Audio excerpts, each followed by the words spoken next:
I tell you what, but the beard is back and it's here to stay. Do you imagine being like an Irish setter and this is your life? Like you have to like move your hair out of the way to see. I sure can't imagine being an Irish setter. How are you going to start this video? I don't know. Are you going to start us off?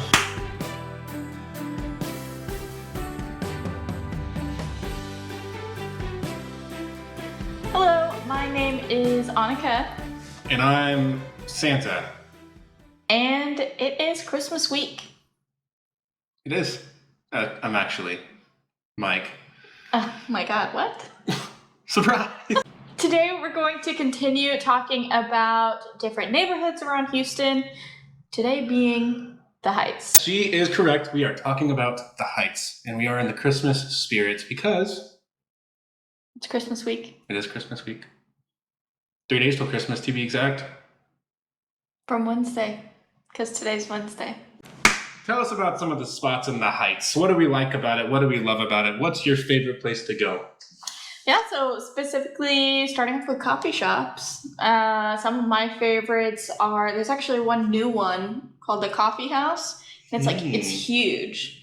So it's multiple stories, lots of places to sit and study and work and enjoy and have conversation, all that good stuff. I like when there's space. So it's called the Coffee House. And you'll notice it by some big old cherubs on the outside. Cherubs. There's murals of some cherubs on the outside, which I know that there's... like actual cherubs. No.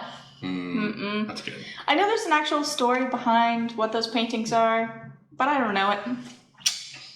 That's helpful. My favorite coffee shop in the Heights is Revolution. It's a coffee shop, but you can also go and get like smoothies or like acai bowls and all kinds of cool stuff. It's locally owned. I go there more than I should, honestly, but it's absolutely delicious and it's all fresh made and can't say enough good things about it. Huh? That's really honestly the only coffee shop I know in the Heights, to be truthful. Another good one is Boomtown. Oh, okay. I have been to Boomtown. There's a record store across the street. Oh, so that's how you know. You're like drunk Santa. And Boomtown sells art. All the art on the walls is for sale there. So you can buy some art and enjoy a cup of coffee. And then go across the street and buy some records. And some liquor. I said records. Oh. There's a record store across the street. I definitely thought you said a liquor store, and that's why I said drunk Santa. No. Another one that I really love is Anado Coffee. Oh, yes. Antidotes off Studemont. Yes. I actually made a reel about it recently. And it's actually one of the best mochas, like mocha lattes that I've had in a really long time. And I don't say that lightly. I don't know what a mocha latte is, so... It's espresso, mocha, and I get it with coconut milk. And that's literally it. But it was really well made, and I enjoyed it a lot. And I like the vibes. It was like a very chill vibe, kind of darker lighting, but it's pretty small. So it takes a little bit to find a table, I think. Yeah. Is mocha just chocolate? Okay. So I'm gonna sneeze. Don't. Bless you. Fixed it. So why don't they just call it a chocolate latte? That doesn't sound nice. It's just a caffeinated hot chocolate. Well, I think mocha has something else in it. Like, I don't think it's just chocolate. Maybe it is, but I feel like it has a little something else to it. I will never understand coffee culture. Coffee culture? Hashtag coffee culture. That's why the one coffee shop I go to is just for fruit bowls and smoothies. What are some of your favorite restaurants in the Heights? Some of my favorite restaurants. If I could remember a single one, I'd tell you. Cool. There's Pinkerton's Barbecue. That's a great barbecue spot over in like the eastern side of the Heights. There's also, we talked about the burger joint in Montrose in that video, which she'll put below. But there's also a burger joint off of Shepherd in the Heights. And right next to it is the taco stand, which is such a great place. Like hole in the wall. I say hole in the wall. I'm sure they're going to develop and expand soon because they're absolutely delicious. But they have a drive-through and they're super quick. They got like horchata lattes. I was going to say that's where you always post. Yeah, horchata lattes. The carne asada burrito is just absolutely amazing. Those are two of my favorite spots to go to for sure. Is the burger joint and taco stand, which Super simple names, and they share a parking lot. So yeah, they do. Yeah, it's pretty cool there. And then I actually recently went to Melange Creperie. I went there this weekend. The really thin pancakes. Yeah. And they were really good. So they have savory and sweet, of course, and we actually got one savory and one sweet and split. So And what did I get? I got one that was like a breakfast burrito crepe. So it had it had bacon and potato and egg and cheese in there. Ooh, that all sounds fucking good. And salsa, and that was really good. And then we got a sweet one, but it wasn't like a super sweet one because they have a lot of like really specialty like cereal crepe and like chocolate Nutella crunch. Stop it. Chocolate extreme crepe. I'm all that. Go right now. But we got one that was brie and jam. So it was like it was delicious. We got it with like strawberry jam. So that one was really good. And then I also got a dirty cojita there, and what do those words mean? It was a delicious latte. So it was made with coffee culture. It was so good though. You always have to comment on the coffee at brunch places, I feel, because sometimes it's like their food is really good and then their coffee is just like terrible. Sure. But this one, their coffee was also really good, and they have like a full espresso bar that they do with their crepes. So that's of note. And it's right in the middle of like a bunch of shops in the Heights, so you get to walk around, and like we went to the Warby Parker right there, just like looked out, and I know that there's like a Chubby's, and like it's right by local foods. Sure. And a lot of like little soap shops and that kind of thing too. So that one was really cool. And then another one, if you're looking for kind of like a fancy dinner date restaurant, Squable is another good one. So they've got a lot of more kind of like high-end dishes and that good stuff. Yeah. But yeah. Same thing with 8 Row Flint. That place is super nice, and you feel really fancy there because it's everybody valets. It's free valet. I mean, you want to tip, obviously, but the one time I drove there, I was driving a manual truck. And you're like... I was like, can you do this? They're like, yeah, for sure. Didn't crash it, so... Well, there you go. That's a good sign. 8 Row Flint is super nice. It's kind of like that that higher end, like really nice. It's a bar and grill kind of thing, but it's not bar and grill. That's not the wrong way to say that. Not like a sports bar and grill, but like a gastro pub. Yeah. Whatever. Yeah, it's really, really like nice, good food and quality drinks and things of that nature. On the topic of drinks, have you been to the Heights Beer Garden?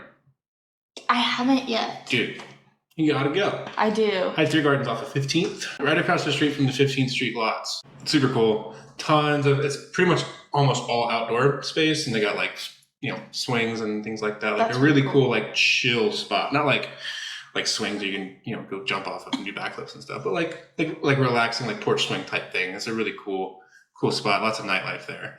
And it's not far from, while you're in the Heights, you can go to Eureka Heights Brewery. Eureka Heights Brewery. And they're a lot of fun. They do a lot of like bingo nights and stuff. On trivia nights. Wednesdays, I think, are bingo nights, and I think Thursdays are trivia nights. And they'll have dinners as well, like making burgers or making steaks and have a steak night. And yeah, all their beers are really good. Yeah. I enjoy them. And Eureka Heights isn't far from kind of one of the bigger bar centers in the Heights, where there's Drift, which is one of the newer, like, I don't want to say like nightclub, but like more nightlife style bar. You got McIntyre's in there. There is Bungalow Heights, which is kind of a more relaxed style place in there, and then they're even they're building new stuff around there. Or if you're into the more rugged, grungy dive bars, Big Star Bar, personal favorite over in there. Lots of cool stuff, and that's all within like the same 3 or 4 blocks. And then Better Luck Tomorrow's up there as well, right? Not in that area, but yes, it's in the Heights. Yeah, it's in the Heights. That's off of Shepherd. And that's another one that's so cool when you're driving up, and it's like you can just tell. It's off of Main. Off of Main. You can tell that it's just like really unique and has like a great view, and it has like the outdoor patio area as well with like really cool decorations and lights, and during Christmas time, I always love seeing Christmas lights everywhere. So like especially when a bar or a restaurant does it, I always feel like that's like the extra mile, and so it always makes me feel very festive. Yeah, and even if you're not like going to like try to move into the Heights, it's a great place to go like So there's tons of hiking and biking trails throughout there, and like a lot of times they'll do. I think Eureka Heights does a bike ride through there for the Christmas lights. So down Heights Boulevard, which is like the main central drag of the Heights, it's really, really, really pretty. You've got all these old oak trees kind of looking, coming over top of you, and you've got a tree tunnel. Classic tree tunnel, even more classic tree tunnel in Christmas because they're lit. It's lit, man. And they always have like sculptures or different art installations, usually down the middle of Heights Boulevard as well, in the median, which I love seeing. Yeah, and it's not like you can't go up to them. Like there's literally a running trail down the Esplanade too. So always see people coming up and down the block. That's one thing that I really love about the Heights, that you always see people out and about, walking their dogs, going on runs. They got strollers out, all that good stuff. And that's one of my favorite parts, that there's like very easily accessible outdoor activities. Like it's super common that if you live in the Heights, like you're walking. Yeah. There are always restaurants that you can walk to, always bars you can walk to, coffee shops, all that good stuff. So it's like everything, the walkability is so high. Yeah, and if you're, not wanting to walk and you're wanting to get around a little bit quicker, tons of bike trails. It's super bike friendly. There's a shop there called Blue Line Bike Lab. Absolutely amazing guys. Fred, the owner, is shirt off his back, help each other out kind of person. And they do top-notch quality service in there. So, if you're moving to the Heights and you want to commute by bike, they're definitely going to be the best resource. Well, we are glad that y'all joined us this week to hear more about what the Heights has to offer, coffee shops, restaurants, and bars, and we hope that you've gotten a little insight, whether you're looking to move to the Heights or you're in the area and want to know what to do. Yeah. Thanks for stopping in. We hope you all have a very safe and happy holiday season, and we'll see you next week. Bye. Peace. Dad was at inspection. He hollered out, "Drat! What's that in the corner?" It's a big fat rat. I was going to say big fat